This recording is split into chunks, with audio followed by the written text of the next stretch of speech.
कालपर्यंत आपण ॲलोट्रॉपीचा पण स्टडी केला होता. ॲलोट्रॉप्समध्ये आपण ग्रुप 16, 17, 18 तिन्ही टाईपचे एलिमेंट्स बघितले. तिन्ही याच्यामध्ये ग्रुप 18 ॲलोट्रॉपी फॉर्म देत नव्हता. 17मध्ये जे ॲलोट्रॉप्स आहेत ते स्टेबल नाही आहेत, त्यामुळे त्याचाही स्टडी आपण केला नाही. फक्त ग्रुप 16चे ॲलोट्रॉप्स बघितले. त्याच्यामध्ये सगळेचे सगळे मेंबर म्हणजे all members in group 16 shows allotropy. सगळेचे सगळे मेंबर कंपल्सरी आपल्याला काय देत होते, ॲलोट्रॉप्स देत होते. त्याच्यामध्ये oxygen, sulphur, selenium, tellurium, polonium, बरोबर. त्याच्यामध्ये सल्फरचे जे ॲलोट्रॉप्स होते ते अल्फा सल्फर आणि beta sulphur, it is also called as rhombic and monoclinic. हे दोन्ही सल्फरचे फॉर्म जे आहेत ते हायर अमाऊंटमध्ये यूजमध्ये आहेत. आणि सगळ्यात ॲबंडंट बिहेवियर सल्फरचे ॲलोट्रॉप जे आहेत ते 2च आहेत आणि स्टेबल पण आहेत. तर त्याचा आपण थोडंसं एक्स्ट्रा स्टडी बघितला होता. त्याच्यामध्ये त्याच्या काही प्रॉपर्टी स्टडी केल्या होत्या. त्या प्रॉपर्टीवरती question property of the alpha sulphur beta sulphur असंही विचारतील किंवा difference between alpha sulphur beta sulphur असंही विचारतील ना 90 नंबर. ते क्वेश्चन जे आहे ते थोडेसे व्यवस्थित परफेक्ट करा. त्याच्यानंतर आता पुढचा पॉईंट आपण स्टडी करणार आहे ऑक्झो ॲसिड्स. नावातच त्याच्या लपलेलं आहे. ऑक्झो मीन्स ऑक्सिजन आणि ॲसिड म्हणजे H+ आहे, बरोबर, हायड्रोजन. म्हणजे आता आपल्याला यातले काही मेंबर जे आहेत ते ऑक्सिजन आणि हायड्रोजन सोबतचे कंपाऊंड्सचं फॉर्मेशन, त्यालाच काय बोललं जातं थोडक्यात, काय ऑक्झो ॲसिड्स. मग आता तसे ऑक्झो ॲसिड जे आहे ते ग्रुप 16ला पण असणार, 17ला पण असणार आणि 18. आता 18चं काय आहे ते शेवटी बघूया आपण. त्याच्यामधला पहिला ग्रुप आहे म्हणून ग्रुप 16, 11. 16मध्ये टोटल 5 एलिमेंट्स येतात. कोणकोण आहेत ते ऑक्सिजन, सल्फर, सेलेनियम, टेलिरियम आणि पोलोनियम, बरोबर. त्याच्यातलं शेवटचे 3 एलिमेंट जे आहेत पोलोनियम, टेलिरियम आणि सेलेनियम, हे तिन्ही एलिमेंट कसं थोडंसं पोलोनियमचा आहे तो आहे रेडिओ ॲक्टिव्ह आहे, त्यामुळे तो आधीच बाहेर गेला. राहिलेले जे 2 एलिमेंट आहेत त्यांच्याकडे थोडीफार मेटॅलिक प्रॉपर्टी आहे, त्यामुळे त्यांच्या ऑक्झो ॲसिड जे आहे ते आपल्याला स्टडीसाठी नाही. राहिला पहिला मेंबर ऑक्सिजन. ऑक्झो ॲसिड पाहिजे म्हणजे ऑक्सिजनच आहे म्हटल्यानंतर फॉर्म्युल्यात पुन्हा त्याच्या ऑक्सिजन हायड्रोजन येणार नाही, तोही मेंबर आपल्याला ऑक्झो ॲसिड देत नाही. तर फक्त स्टेबल ऑक्झो ॲसिड्स कोणाचे आहेत तर सल्फरचे आहेत. फक्त या टोटल ग्रुपमध्ये सल्फरच फक्त ऑक्झो ॲसिड्स देईल. त्याच्यामध्ये सल्फरचे ऑक्झो ॲसिड जे आहेत ते हायर नंबर ऑक्झो ॲसिड्स आहेत. बरेचसे त्याचे डेरिव्हेटिव्ह आहेत. का तेवढे आहेत तर त्याला ऑक्सिडेशन स्टेट जे आहे ती प्रमाणे सल्फरसाठी व्हेरिएबल आहे, त्यामुळे त्याच्या ऑक्झो ॲसिडचा नंबर पण तसा हायर आहे. पण त्याच्यामध्ये 6 ऑक्झो ॲसिड जे आहेत ते काय स्टेबल आहेत, तेवढेच आपल्याला स्टडीला दिलेले आहेत. आता स्टडीमध्ये पण काय दिलेलं आहे बघा, तर मोलेक्युलर फॉर्म्युला आणि स्ट्रक्चरल फॉर्म्युला हे दोनच पॉईंट आपल्याला स्टडी करायचे आहेत. नेम, मोलेक्युलर फॉर्म्युला आणि स्ट्रक्चरल फॉर्म्युला. म्हणजे बोर्डवरती आता जो मी टेबल ड्रॉ करणार आहे ना तो आहे असा परफेक्ट पाहिजे. मग त्याच्यात मेंबर थोडेसे मी वरखाली करून एका टाईपचे एका सेरीचे मेंबर कसे किंवा कसे ड्रॉ करायचे वगैरे हिंट्स मी आता देणार आहे. त्यामुळे करताना तयारी जी आहे या सेरीजनं या सिक्वेन्सनं शक्यतो परफेक्ट करा. नसेल तुम्ही तुमच्या मर्जीनं कुठली हिंट वापरून करणार असाल, काही प्रश्न नाही, फक्त मेंबरचं स्ट्रक्चर. कारण क्वेश्चन विचारताना जेही नीटला क्वेश्चन आहे त्यामुळे कुठलाही एखादा मेंबर देतील आणि स्ट्रक्चर विचारतील किंवा स्ट्रक्चर देतील नेम विचारतील. आणि याच्यावरती मी आधीपासून सांगायला लागले तुम्हाला याच्यावरती जेई नीटचे सीईटीचे भरपूर क्वेश्चन्स तयार होतात आणि ते विचारले जातात म्हणून. त्यामुळे हा चॅप्टर जो आहे तो व्यवस्थित परफेक्ट करायचा. जे काय व्हॅल्यू असेल, जे काय चार्ट असेल, मी परवाच तुम्हाला सांगितले, पुन्हा सांगते, जे काय असेल ते परफेक्ट असलं पाहिजे. तर 3 वेळा ड्रॉ करा, 4 वेळा करा, नाही तर 15 वेळा करा. ही तयारी झाली पाहिजे म्हणजे झाली पाहिजे. आता याच्यामध्ये पहिला मेंबर आहे तो सल्फ्युरस ॲसिड. सल्फ्युरस ॲसिड फॉर्म्युला जो आहे तो H2SO3. सल्फ्युरस ॲसिड. आणि आपला रेग्युलरचा मेंबर काय बनवू सल्फ्युरिक ॲसिड. त्याचा फॉर्म्युला काय H2SO4. पाहिजे असेल तर पहिल्यांदा तुम्ही काय करा सल्फ्युरिक ॲसिडचा फॉर्म्युला ड्रॉ करा. म्हणजे त्याच्या वरचा पण मेंबर कसा लिहायचा ते सांगते, खाली पण कसं लिहायचं सांगते. वरचा जो फॉर्म्युला आहे तो काय H2SO3. सल्फ्युरस ॲसिड एक ऑक्सिजन कमी झाला आणि सल्फ्युरिक ॲसिड म्हणजे काय असणार आहे H2SO4. तो तुमचा रेग्युलर ऑर्डरचा मेंबर आहे. त्याच्यानंतर पेरॉक्सीमोनोसल्फ्युरिक ॲसिडचा फॉर्म्युला आहे H2SO5 म्हणजे O3O4O5. सेरीज कसली आहे तर मोनोसल्फ्युरस सगळ्यात. नेम फक्त कसे आहे, पहिला सल्फ्युरस ॲसिड, दुसरा सल्फ्युरिक ॲसिड, तिसरा पेरॉक्सीमोनोसल्फ्युरिक ॲसिड. H2SO3, H2SO4, H2SO5 ही सेरीज एकत्र स्टडी करायची. त्याच्यानंतर पुढचा आहे थायोसल्फ्युरिक ॲसिड. आता थायो म्हणजे काय होणार H2S2 ची सेरीज येणार, त्यामुळं H2S2O3 हा मेंबर पहिला येणार H2S2O3. त्यांना म्हणताना काय म्हटलं थायो कोणाला बोलतो आपण 2 सल्फर ग्रुप असतील तर, त्यामुळे थायोसल्फ्युरिक ॲसिड. त्याच्यानंतर पायोसल्फ्युरिक ॲसिड त्याचा फॉर्म्युला आहे H2 H2O7 आणि पुढचा आहे H2S2O8. आता फक्त राहिला प्रश्न याच्यामध्ये वरचे जे ऑक्सिजन आयटम्स आहेत ते सॅटिस्फाय करताना त्याच्यामध्ये थोडंसं वेगळ्या पद्धतीचं सॅटिस्फिकेशन आहे. वरचा O3 सिरीज बाजूलाच करा, नंतर आहे O7 आणि नंतर शेवटचा जो मेंबर आहे तो O8. म्हणजे हे एका सिरीजचे येतात, ते वरचे 3 एका सिरीजचे येतात. मग त्याच्यात तुम्हाला कसं काय करायचं असेल तसं ड्रॉइंग देऊ शकताय. आता यांचे स्ट्रक्चरल फॉर्म्युले पण तेवढेच महत्त्वाचे आहेत. आधी मी काय सांगितलं, मॉलिक्युलर फॉर्म्युला आणि स्ट्रक्चरल फॉर्म्युला आहे. या दोन गोष्टींच्यासाठी आपल्याला हे पॉईंट स्टडी करायचे आहे. मग आता त्याच्यामध्ये जर समजा H2SO3चा स्ट्रक्चरल फॉर्म्युला ड्रॉ करायचा असेल किंवा मग जसं मी म्हणतात तसं सल्फ्युरिक ॲसिड ओळखीचं आहे, याचं पहिल्यांदा स्ट्रक्चर ड्रॉ करा. वरच्यात एक ऑक्सिजन कमी होईल, पुढच्यात एक ऑक्सिजन वाढेल, तुमची मर्जी आहे. एकाकडेने करणं असेल करू शकता, नसेल तुमच्या ओळखीचा मेंबर आहे त्याचं स्ट्रक्चर ड्रॉ केलं की एक वर एक खाली असं करून तुम्ही ड्रॉ करू शकता. त्याच्यातला पहिला जो आहे तो आम्ही H2SO3, त्याच्याकडे आहे ना लोन पेअर आहे. इथं सेंटरला पण आहे ना सल्फर डबल बॉन्डेड ऑक्सिजन एक साईडला येणार, ही लोन पेअर घेत लोन पेअर एक साईडला येणार आणि याला 2 OH ग्रुप येणार. मग आता बघा H2 2 हायड्रोजन ॲटम झाले, एक सल्फर झाला, 3 ऑक्सिजन झाले विथ लोन पेअर. तो स्ट्रक्चरल फॉर्म्युला कसं आहे बघा, H2SO3 झालं. हे झालं H2SO3चं स्ट्रक्चर. पुन्हा H2SO4 ड्रॉ करायचं असेल तर त्याच्यामध्ये फक्त काय असणार आहे बघा, सेंटरला सल्फर हाच राहील, एक ऑक्सिजन फक्त वाढतोय. म्हणजेच काय असणार आहे, इथं वरती लोन पेअरवरती डबल बॉन्ड ऑक्सिजन येणार, हा डबल बॉन्ड असंच राहिला, हा OH आणि हा OH. म्हणजे OH ग्रुप तसेच राहिले H2 आणि एक ऑक्सिजन फक्त एक्स्ट्रा झाला SO4, तो कुठं लोन पेअरच्या ठिकाणी दिला. आता पुन्हा स्ट्रक्चरमध्ये काय येतं, H2 दोनच OH ग्रुप राहणार, S आणि O5 मिळतो. मग आता तसं स्ट्रक्चर असेल तर आता त्याच्यात फक्त एक ऑक्सिजन एक्स्ट्रा यायला पाहिजे. तो ड्रॉ करताना कसं येणार बघा, हा सल्फर, हा डबल बॉन्ड ऑक्सिजन, हा डबल बॉन्ड ऑक्सिजन, 2 ऑक्सिजन झाले. हा एक OH ग्रुप इथं आहे असं राहणार म्हणून, आणि एक OH ग्रुप जो आहे तो OOH ऑक्सिजन तिथं ॲड होईल. आता बघा H2SO5 झालं का, एक सल्फर आणि ऑक्सिजन 5.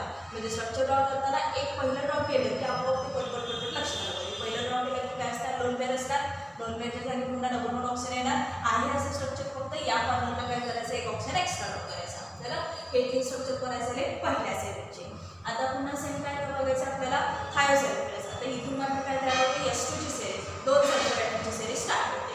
आता त्यांचे स्ट्रक्चर ड्रॉ करताना त्यात तुम्ही तसंच करू शकताय.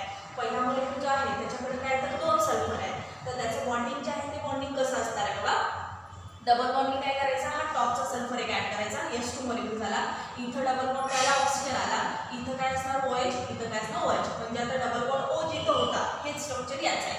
तर इथं बघा सल्फ्युरिक ॲसिड, आता इथं म्हणताना काय म्हटलं, थायोसल्फ्युरिक ॲसिड, म्हणजे तसंच असणार, फक्त काय डबल बॉन्ड ओच्या जागी काय आलं, यस, बरोबर. म्हणजे ऑक्सिजन फक्त काय झाले, O4च्या ऐवजी O3 आले. मग बघा आता फॉर्म्युला H2SO3, H2S2 3 ऑक्सिजन. चला पुढं, कारण मेन पण त्याचं कसं आहे, इथं सल्फ्युरिक आहे, इथं थायोसल्फ्युरिक आहे, म्हणजे अजून एक सल्फर येतं. त्याच्यानंतर पुढचा फॉर्म्युला आहे H2S2O7. आता हे स्ट्रक्चर मात्र थोडंसं वेगळं आहे. ह्याच्यामध्ये मात्र ड्रॉ करताना हा एक सल्फर, मध्ये सेंटरला ऑक्सिजन, हा एक सल्फर, बरोबर. पुन्हा हे डोक्यावरती काय करायचे, 2 ऑक्सिजन, हे 2 ऑक्सिजन झालं. त्याच्यानंतर हा OH ग्रुप आहे, हा OH ग्रुप आहे, एका साईडला तुम्ही ड्रॉ करत चला, म्हणजे पटपट लक्षात येते. हा OH ग्रुप, हा OH ग्रुप. फॉर्म्युल्यात काय आहे, H2 2 H तरी कंप्लीट झाले, S2 2 H तरी कंप्लीट झाले, O7 आहे. म्हणजे आता किती झाले बघा, 1 2 3 4 5. म्हणजे इकडे एक डबल बॉन्ड O आणि इकडे एक डबल बॉन्ड, झालं, म्हणजे 6 झाले. बरं लक्षात आहे का. आणि परत शेवटचं स्ट्रक्चरल फॉर्म्युला सेम तसंच येणार, कारण त्याच्याकडे पण 2 सल्फर आहेत, हा एक सल्फर, पुन्हा इथे एक ऑक्सिजन टाकला, O8 आहे, अजून एक ऑक्सिजन तिथंच फक्त टाकायचा, इकडे एक सल्फर आला, पुन्हा मगासारखं इथं डबल बॉन्ड आला, इथं डबल बॉन्ड आला, इथं OH ग्रुप आला, बरोबर. याला पण पुन्हा इथं डबल बॉन्ड राहील, इथं डबल बॉन्ड राहील, इथं OH ग्रुप राहील. बघा आता 2 सल्फर 2 H, H2 झालं. आता 1 2 3 4 1 2 3 4 झालं, म्हणजे टोटल किती झाले, O8. म्हणजे फक्त त्याच्यात जे काही स्ट्रक्चर ड्रॉ केले ते ड्रॉ करायचं. इथं 7 ऑक्सिजन होते, त्याच्याऐवजी फक्त काय करायचं, अजून एक ऑक्सिजन ॲड करायचा. हे 2 स्ट्रक्चर डायरेक्टली येतील, ते जमलं की हे येणार 100%.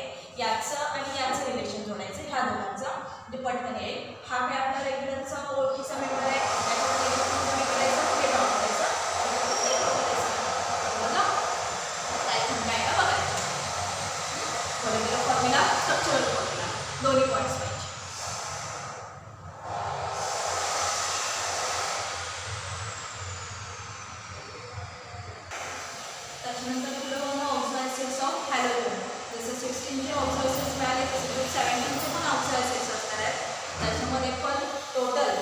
क्लोरीन आपले 4 मेंबर येतात, फ्लोरीन, क्लोरीन, ब्रोमीन, आयोडीन आणि ॲस्टराईड. बरोबर. शेवटचा जो ॲस्टराईड आहे तो कसा रेडिओ आहे, त्यामुळे कुठं ऑक्झिडायसिड फॉर्मेशन देणार नाही. राहिलेवरचे 4 एलिमेंट्स आपल्याला ऑक्झिडायसिड देतात, पण त्याच्यामध्ये काही जणांचे स्टेबल आहे, अनस्टेबल आहे, काही मेंबर देत नाही. त्याच्यामध्ये आता मी टोटल सगळेचे सगळे स्ट्रक्चर जे आहेत ते मॉलिक्युलर फॉर्म्युले सगळ्यांचे ड्रॉ केलेले आहेत. डिटेलमध्ये फुल स्टेबल कोण आहे तर क्लोरीनचे सगळे ऑक्झिडायसिड्स मिळतात आणि ते कोण स्टेबल आहेत, त्यांचेच फक्त आपल्याला स्ट्रक्चर स्टडीसाठी आहे. बाकीचे मेंबर जे आहेत त्याचं मॉलिक्युलर फॉर्म्युला स्टॅबिलिटी दिलेली आहे. त्याच्यामध्ये आपण जर बघितलं तर एक म्हणजे आपल्याला काय पाहिजे तर ऑक्झिडायसिड्स पाहिजे. त्याच्यामध्ये टोटल 4 टाईपचे ऑक्झिडायसिड्स पाहिजेत. कुठले तर हायपोहॅलस ॲसिड फॉर्म्युला, जनरल फॉर्म्युला येतो HXO, X mean the HCl पुढं दुसरा आहे हॅलस ॲसिड HXO2 असा जनरल फॉर्म्युला येणार. तिसरा आहे हॅलिक ॲसिड HXO3. त्याच्यानंतर परहॅलिक ॲसिड HXO4. आता हे जे आहेत ना त्याच्या फक्त याच्यामध्ये हॅलोजनचे नेम काय असेल ते टाकायचं. आता हायपोहॅलस म्हणजे नेम आता समजा क्लोरीनसाठी बनवणार आहे तर नोमेनक्लेचर कसं होणार हायपोक्लोरस ॲसिड, हायपोब्रोमस ॲसिड, हायपोआयोडस ॲसिड. पुन्हा हॅलस ॲसिड त्याच्यामध्ये क्लोरस, ब्रोमस, आयोडस, फ्लोरस. त्याच्या हॅलिक क्लोरिक, ब्रोमिक, आयोडिन असं येणार. परहॅलिक, परक्लोरिक, परब्रोमिक, परआयोडिन. बरोबर. म्हणजे ह्या स्पेलिंगमध्ये फक्त हॅलो जिथं वर्ड आहे तिथं आपल्या हॅलोजनचं नेम आलं पाहिजे. जनरल फॉर्म्युले सगळ्यांचे दिलेले आहेत. हे फॉर्म्युले सोपे आहेत बघा. पहिला फॉर्म्युला HXO, एक हायड्रोजन एक ऑक्सिजन. पुन्हा HX कॉमन राहील, फक्त ऑक्सिजन O2 O3 O4 म्हणजे O1 O2 O3 O4. सोपं आहे. HX लिहिताना आपण व्यवस्थित लिहा. आणि कसं आहे बघा हायपोहॅलस, हॅलस, हॅलिक, परहॅलिक झालं. नेम पण तयार केली. समजलं.